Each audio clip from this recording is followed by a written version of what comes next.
Y acá lo tenemos, a Daniel Santoro. Buen día, ¿cómo estás, Daniel? Gracias, César. No, Bien. no, gracias. No tenés que agradecernos a nosotros. Todo acá, ninguno somos humildes, todos somos humildes, hasta la medida que corresponde, pero en tu caso, el agradecimiento es genuino. Bueno. ¿Por dónde te parece que exploremos esta realidad, este mundo, siempre tratando de tener visiones que salgan un poco de lo común, ¿no? Esas cosas que siempre nos llevan al mismo lado, es decir, a ningún lado, o al lado que les conviene a otros. Mira, justamente decís algo que estaba en este momento pensando, que es pensar, ¿no? O sea, el problema del pensamiento. O sea, uno puede tener opiniones y puede, digamos, informarse, pero el pensar, un filósofo alemán, Martin Heidegger, ¿no? Que habló mucho sobre eso, digamos, pensó mucho en el tema del pensamiento, ¿no? ¿Qué significa pensar? Es un texto de él muy conocido. Y él lo asimila a los caminos del bosque, digamos, él usa mucho la figura del bosque. Yo también en mi obra, un poco con sus lecturas, muchas de mis pinturas pinto bosques, ¿no? Y el bosque tiene esa capacidad. Él caminaba mucho, era del sur de Alemania, y caminaba mucho por los bosques y pensaba en los bosques. Y hay una cualidad del bosque que es el ocultamiento. O sea, el bosque es el lugar donde se ocultan los monstruos, por ejemplo, en toda la literatura infantil sobre todo, ¿no? Y están los peligros en el bosque y están las iluminaciones, o sea, los claros del bosque son los lugares de las epifanías, los lugares donde uno va a beber, los animales van a beber, por ejemplo, donde está el estanque de agua, donde penetra la luz. Y después está rodeado de oscuridades. Y esas oscuridades nunca son totales en el bosque, siempre se filtra la luz. Siempre hay, y entonces él asimila eso al pensamiento y a la verdad. Es decir, la verdad nunca es total, nunca se puede ver plenamente la verdad. La verdad siempre está semioculta. Él habla de un desocultamiento, o sea, lo que se puede hacer es desocultar y descubrir algo de la verdad, que nunca va a ser toda. A eso es toda una línea del pensamiento moderno también, ¿no? Y entonces eso se ve en la figura de los árboles.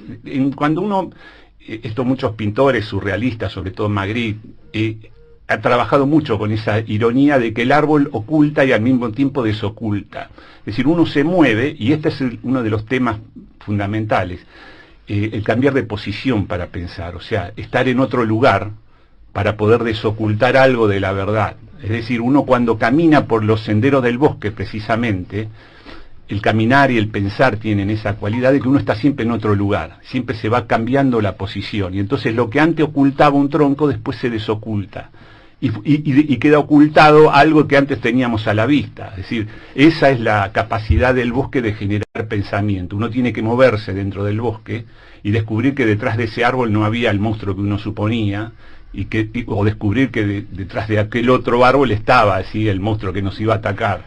Entonces esas son las formas, digamos, del pensamiento, la verdad, que siempre está se está ocultando y al mismo tiempo desvelando, porque uno se está moviendo. Ahora, si uno se queda petrificado y en un lugar, parado en el medio del bosque, lo van a saltar todas las suposiciones, uno expresa de las opiniones, porque no nos queda más remedio que opinar de qué hay detrás de ese tronco, porque no nos vamos a mover. Y el tronco va a seguir ocultando ese lugar que del cual nosotros opinamos que hay algo ahí detrás que nos va a acechar, o no. Pero solamente vamos a quedar presa de una opinión. ¿Por qué? Porque no nos movemos, porque no tenemos esa capacidad de avanzar por esos senderos que nos van a desocultar la verdad. Sería eso el pensamiento. La idea de pensamiento sería una cosa que va por ahí. Uno se va moviendo, va... Y bueno, quería ir a la cuestión que me estuve toda la semana pensando. Una simple noticia fue, $92 millones se vendió un cuadro de Botticelli, de Sandro Botticelli, uno de los grandes maestros del Renacimiento. Botticelli junto con Leonardo y con Rafael, tal vez sea el tridente, ¿no?, de los grandes maestros del Renacimiento. Y bueno, un cuadro de Botticelli. Perdón, Miguel Ángel. Miguel Ángel. Miguel Ángel también, no, pero estoy hablando específicamente de los pintores, ¿no? Está claro, vos sí, está bien, sí, Miguel Ángel, sin duda, pero entre los pintores, nada más específicamente el oficio de la pintura, porque vamos a ver por qué es esto, porque Miguel Ángel es más que nada un escultor, como pintor creo que no es tanto como Botticelli o como Rafael, pero bueno, eso es opinión, bien, eso es moviéndose por el bosque, uno ve una cosa, otro ve otra. Pero está muy bien que conozcamos más de todo este universo. Claro, bueno, y entonces gran conmoción en el mundo de los remates. ¿Cómo se llama el cuadro? El cuadro es retrato de un joven, con medalla. Con medalla, sí, no tiene un nombre demasiado, es descriptivo el nombre, y es un retrato no muy grande, de unos 50 por 70 más o menos, de un joven. No es una obra fundamental de Botticelli, o sea, es una obra de repertorio muy buena, y entonces la conmoción fue que batió el récord, o sea, en plena crisis. Se supone que estamos todos empobrecidos, que todos estamos buscando un mango por ahí y demás. Hay gente que tiene 92 millones de dólares para pagar por una pequeña pintura, y al mismo tiempo el hecho trascendente es que se bate el récord el histórico de las pinturas de la historia, digamos, no de las pinturas contemporáneas, porque el récord de las pinturas contemporáneas creo que está en 350 millones de dólares. Que no sé si no es un Pollock o es un Klimt o algo así. Y estamos hablando de esas cifras, o sea, cifras que a nosotros nos vendrían muy bien, por ejemplo, para saldar muchas de nuestras deudas sociales y demás, ¿no? Entonces ahí es donde aparece que uno tiene que tomar una postura, es decir, cambiar un lugar dentro de lo que son la lógica del mundo del arte, y tener una opinión al respecto, digamos. ¿Qué es lo que pasa? ¿Cómo puede ser que se batan los récords en cifras multimillonarias en plena crisis? Entonces, yo tengo una especie de colección de catálogos de las casas de remate, Sotheby's y Christie's sobre todo, que son catálogos muy valiosos porque tienen reproducciones de obras que son desconocidas, digamos, en los libros de arte habituales. Son obras que solamente se reproducen en esos catálogos, entonces uno conoce mucho de la obra de muchos artistas que si no tendría acceso a través de esos catálogos. Y revisándolos, yo veía que siempre que hay crisis económica, 2008 por ejemplo, los catálogos engordan. Los catálogos de los remates de obras de arte engordan, o sea, se remata más y a más valor. Los récords de ventas se suelen dar en épocas de crisis, es decir, parece que hay gente que le sobra la plata, o sea, hay gente que tiene mucha plata y la pone en una obra de arte. Entonces, uno ahí podría profundizar qué es lo que pasa con los millonarios, con esta gente que se beneficia de las crisis en muchos casos, y ¿por qué canaliza ese dinero, que es dinero personal? En este caso no se trata de capitales empresarios, sino son capitales privados, o sea, la plata que acumula el millonario, digamos. ¿Por qué la descarga en un museo de arte contemporáneo? Sería la conclusión de esto. Todo millonario, digamos, que se precie, pongamos Slim, por ejemplo, Carlos Slim, el mexicano, ya abrió hace unos cuantos años un gran museo de arte contemporáneo en México, que es uno de los grandes lugares turísticos incluso. Sin cortarte el hilo de la exposición, Sí. porque para el final, ¿te puedo hacer dos preguntitas para ver si Sí. lo puedes? Una es, ¿dónde se guarda un cuadro así que vale 92 millones de dólares? Porque yo entraría en pánico ya de solo pensar. Sí, claro. Y la segunda cosa que tiene que ver, si tiene que ver esto de tener obras de arte como reserva de valor, de la misma manera que se podía tener oro, diamantes de muy buena factura, con la perspectiva, la posibilidad, el horizonte de que el dólar, hablando mal y pronto, se vaya al carajo. No. En lo primero sí, siempre es los sistemas de seguridad de los museos hoy en día se han hay toda una industria de eso, o sea que están a muy buen resguardo siempre estas obras. Pero lo segundo no es, yo no creo eso, no hay una reserva, o sea, no se hace las motivaciones, y a esto iba, ¿no? Las motivaciones de tener una gran colección de arte contemporáneo, sobre todo, no son para como reserva de valor, me parece, porque eso nunca, por ejemplo, que yo pongamos históricamente Salomón Guggenheim, ¿no? También otro, un industrial y demás, bueno, en su caso especial, pero bueno, fue uno de los primeros en abrir el gran museo de arte contemporáneo, que hoy en día el Guggenheim ya es una marca registrada, no está en Bilbao, hay varios Guggenheim construyéndose incluso ahora, y es un ejemplo de museo de arte contemporáneo, ¿no? Y eso nunca va a dejar de ser museo, o sea, el valor está en que sea museo de arte contemporáneo, no es algo que uno después especula que va a vender ese Picasso, ese Pollock y lo va a convertir en divisas. No es así. Al contrario, va acumulando valor y ese valor a su vez le da valor al museo, y el museo es una lógica propia.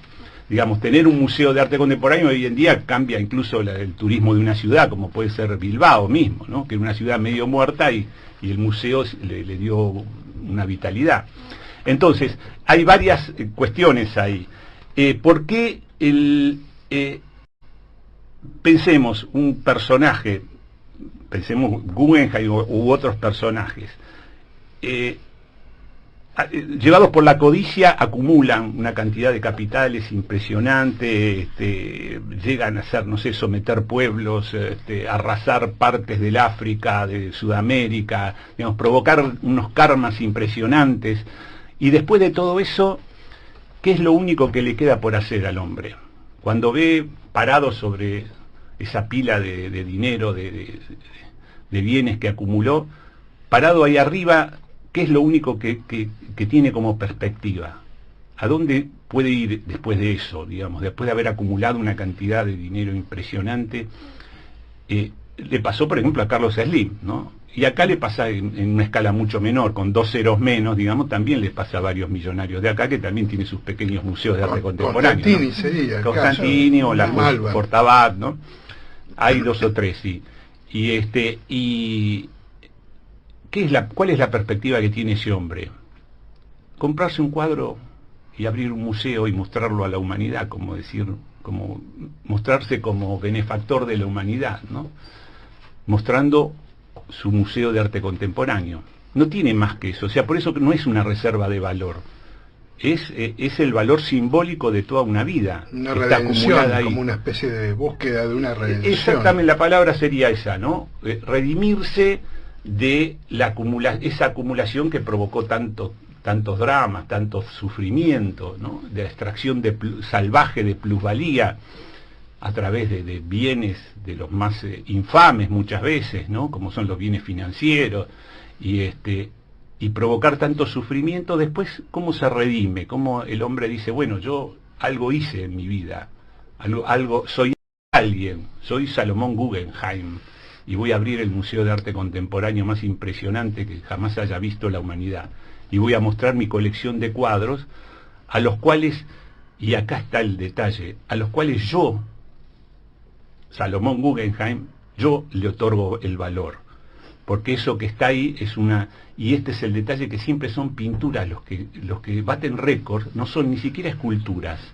porque la escultura todavía tiene el mensaje de que es un objeto que ha provocado, se ha producido con trabajo, hay trabajo humano, o sea, hay una cierta, digamos, hay sufrimiento en el medio, la fundición, la participación de un montón de gente, el peso de la obra. En cambio, una lámina imperceptible, que es simplemente una imagen pegada sobre un lienzo, sobre un soporte, simplemente una imagen ingrávida totalmente, que es fruto de una inspiración, que puede ser la de Pollock, por ejemplo, que hace dripping, o sea, que tira gotitas de pintura y hace algo bello, produce una obra de arte, y viene el millonario, y a eso, que es tan leve, tan ingrávido, tan falto, digamos, de sacrificio, tan poético, que aparentemente no hay nada de sufrimiento ahí. Tal vez, qué sé yo, si es el caso de Basquiat, que era muy drogón, bueno,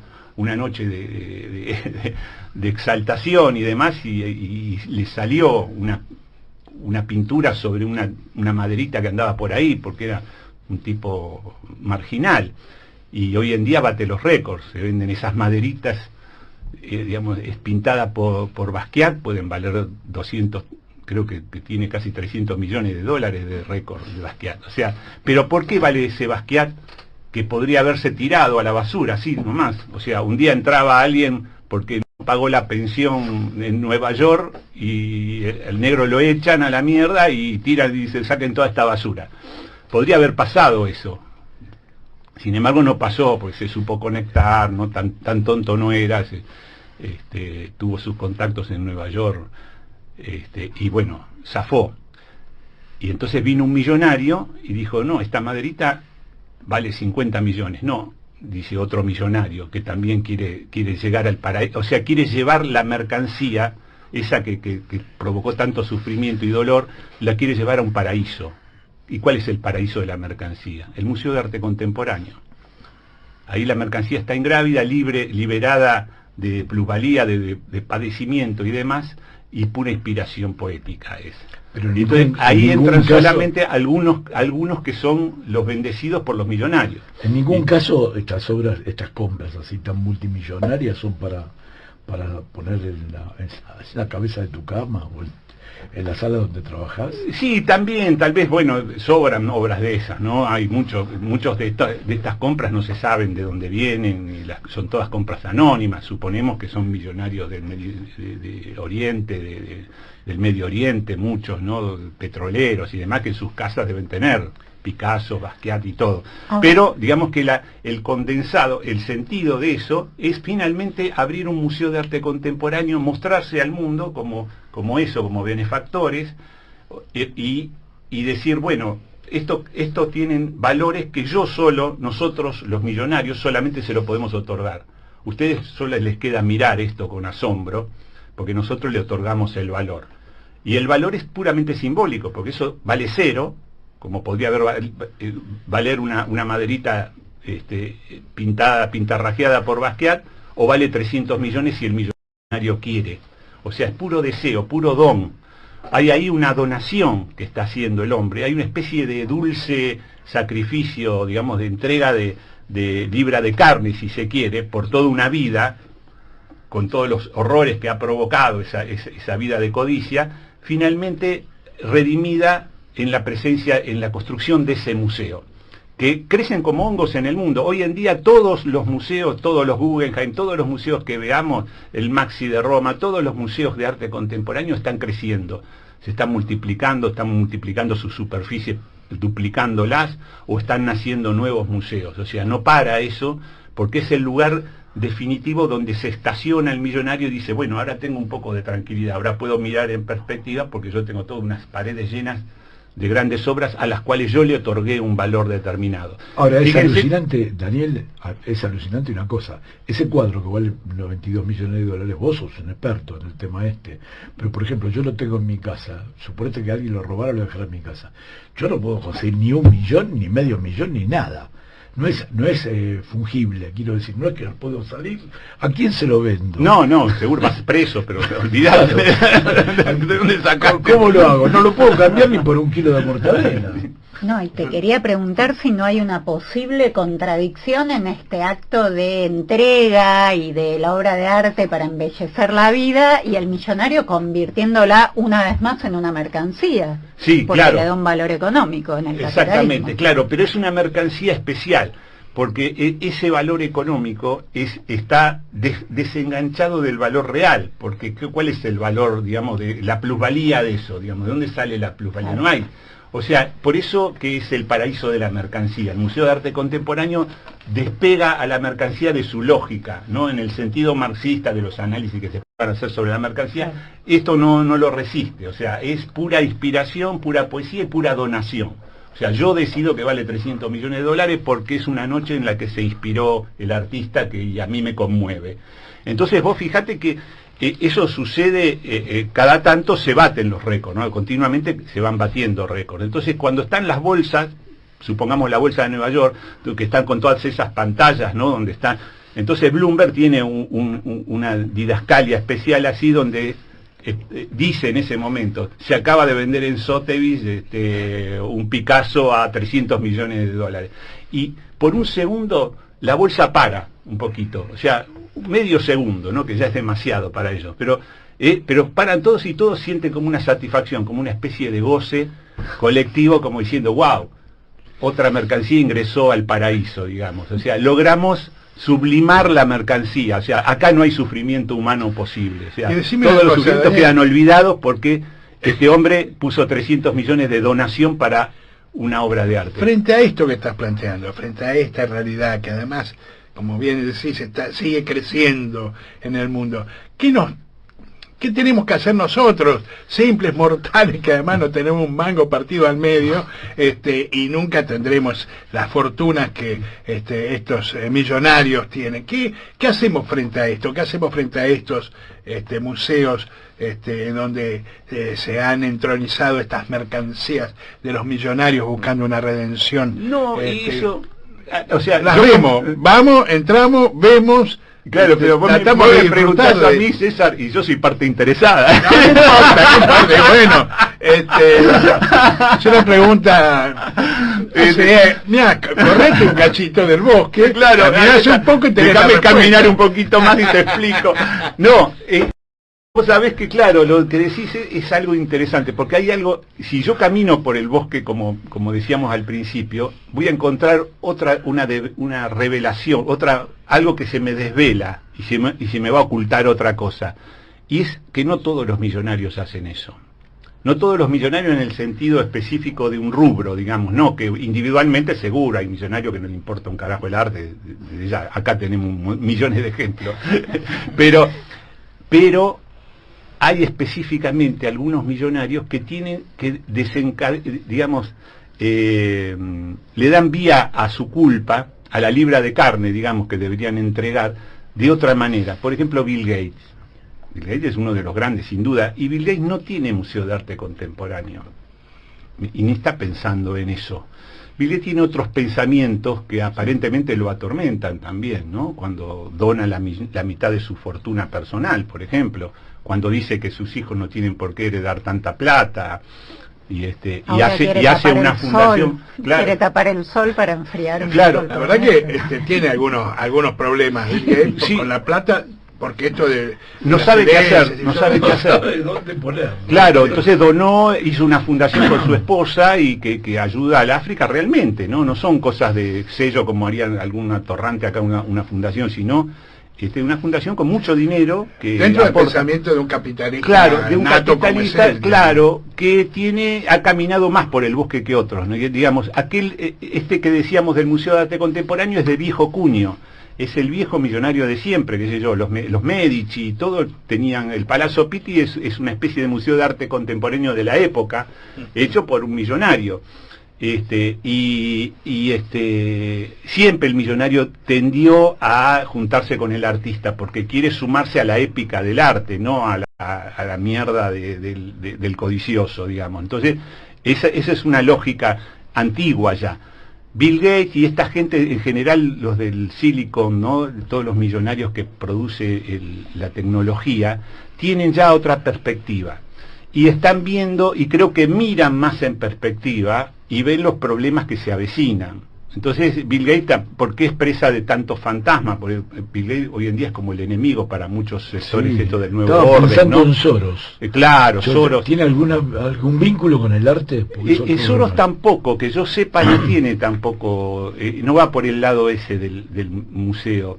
Y es interesante esa postura, porque ahí se abre un gran abismo, digamos, son dos perspectivas vitales, ¿no? Dos perspectivas existenciales. ¿Qué hago yo?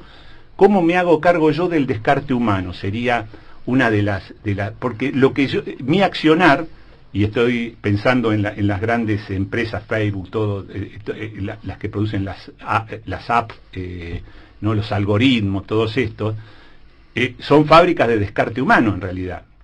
Bill Gates es consciente de eso, seguramente que lo será.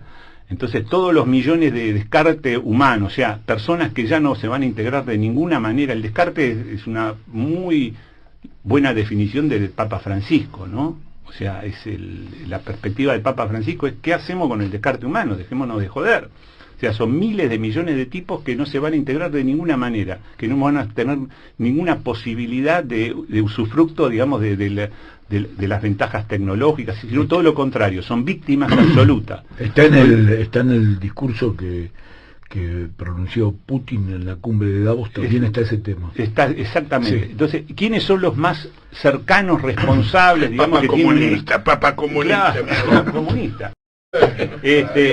Y sin embargo estos millonarios, y pienso en Bill Gates, no, digamos, están viéndolo eso. Ellos, en cierto modo, se hacen cargo, diciendo, ojo, esto acá lo que viene va a ser jodido, bueno, lo que dice sobre las pandemias y demás, y la perspectiva esa de que tienen que pagar más impuestos, todas ese tipo de cosas que es como poner remiendos a un sistema hecho pelota que ya no da ninguna respuesta. Podemos pensarlo así, o podemos pensarlo como un comienzo de una toma de conciencia desde el otro lado, digamos, que no todo es igual, porque esa es la otra cuestión. Cuando uno camina, cambia de posición, ve que no todo es igual, o sea, que hay infinidad de matices, entonces hay infinidad de millonarios, y hay millonarios que piensan de una manera muy distinta a otros, porque finalmente la tarea del millonario en un punto de su vida se encuentra solo.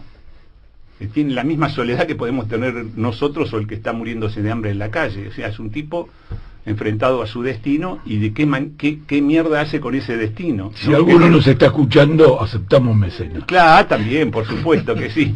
Pero, y entonces esa postura digamos, de decir, estamos produciendo descarte humano. Por ejemplo, el otro día, una cosa muy sencilla, mostraban un barman que es un brazo robótico, ¿cierto? No sé si estaba en Japón o en algún lugar de Oriente. Sí, lo vi. Entonces, con una efectividad impresionante te hace cualquier trago en 2 segundos, lo hace perfecto, y entonces encima, como tiene inteligencia artificial, el tipo te mira y ya te escanea el rostro y ya sabe todo lo que te conviene a vos, lo que te va a gustar, porque pero tiene toda la información de como los barman de las películas. Claro, y puedes hablar con él y tenés una conversación, bueno, incluso profunda, sexual, lo que sea.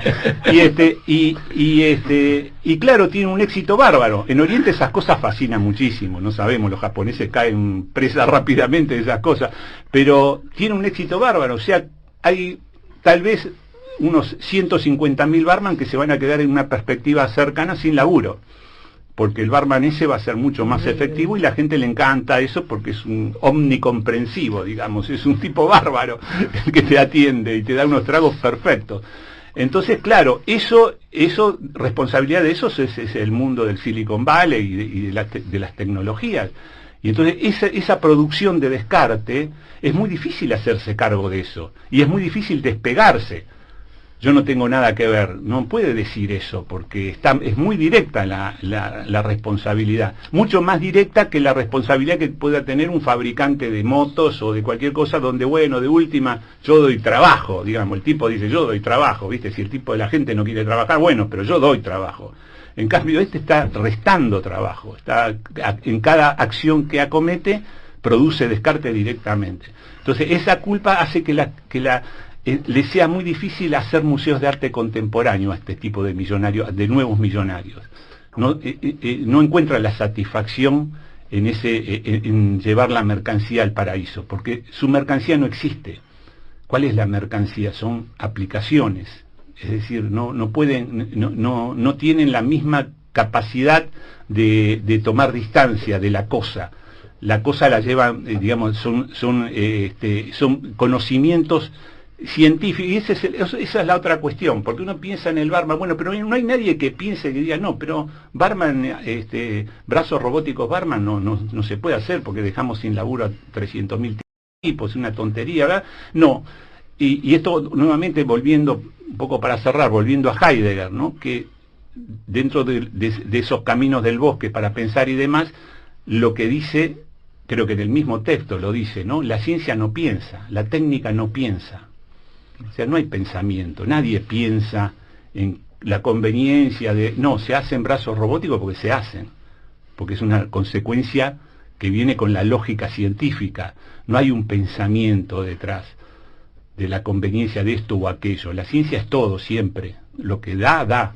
El día de mañana vamos a ser reemplazados nosotros, las radios ya van a ser reemplazadas por algoritmos que explican cosas maravillosas, y los locutores y los opinadores de radio desaparecen todos en 2 minutos. O sea, porque la ciencia no piensa. O sea, lo único que es, saca números, hace cuentas y ve las conveniencias de las cosas. Y nada más. Y lo que queda como descarte humano, el producto de por qué hay tantos descarte humano es porque el progreso de la humanidad no está regido por un pensamiento, sino es la fatalidad de la conveniencia. Ese bueno, sería tema interesante como para seguirlo, Daniel. Sí, muchísimo más, tenemos mucho pero vamos a seguir con esto viendo. Porque realmente son los temas de lo hoy y del presente y del mañana.